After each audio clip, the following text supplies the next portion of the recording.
Hello, movie lovers. I'm Brad Barton from Fandango. As you see, the storm clouds are beginning to roll in here in London, England, which can mean only one thing. The god of thunder is near. Let's talk to the cast, the director, and the producer of the new film, Thor, The Dark World. Not worthy. Some believe that before the universe, there was nothing. They're wrong. There was darkness, and it has survived. What's gonna happen? One of the things we wanted to do on this film was to build out Asgard even more, was to explore other parts of Asgard, and to make the worlds that we visit feel, although of course they're different planets, they're very fantastical, a lot of effects work involved, but to give them a basis of reality. And the work that Alan has done on television, and in particular Game of Thrones, really lent itself to that kind of location shooting and inspired us to do much more location filming than we'd done in the past. I could never have done this without Game of Thrones as a warm-up. You also directed many episodes of Sex and the City, which certainly must have been an important influence on Thor: The Dark World. Well, it's funny. I think we could make jokes about that, but actually, when you bring it up, one of the key things in a Marvel movie, and I was trying desperately to do it in this one, you have to have epic scale, you have to have seat-of-the-pants action, but you have to make people laugh too. This character has a really satisfying evolution, and finding new shades to him, I have got to imagine is got to be a great inviting reason to keep coming back to him.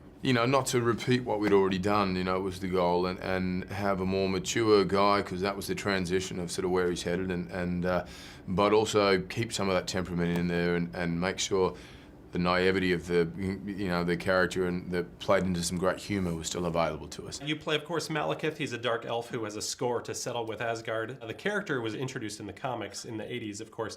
Were you at all familiar with this character beforehand? I was aware of the Marvel comics. I was born in '64, so they're around in Britain and were quite exotic. That kind of Americana was quite exotic. The creation of Malekith, I looked at Norse mythology, which is where he originates, where he and the Dark Elves originate, and I looked at the Marvel mythology. Well, basically, it was created from the script that was written and my collaboration with Alan. And that's talking about the psychology of him. Darcy sees some action in this film in more ways than one. Yes. What? Was it fun joining the battle sequences and getting plopped down in the middle of all this special effects madness? It was. There is one thing that you don't really see, which is I dive behind a car. Like, dive onto the ground. Me did it so many times, hit the ground, got up, like that, and you don't see it happen. Oh. I was so excited too. I told my mom, I was like, I fell down a lot, totally scratched my eye a little bit. You hear that, America? You hear that? I did. You hear that, world? I fell down.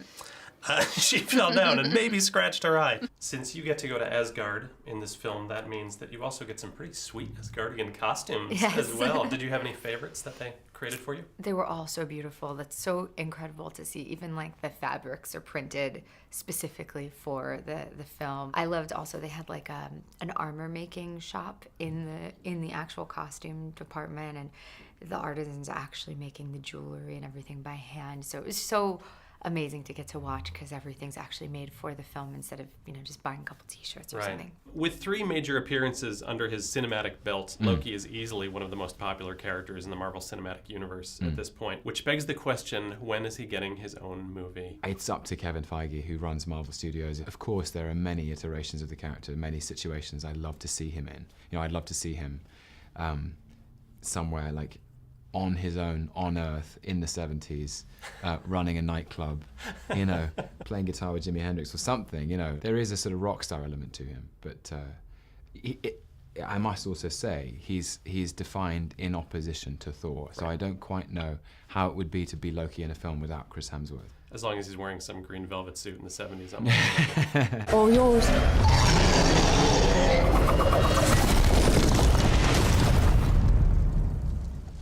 Anyone else?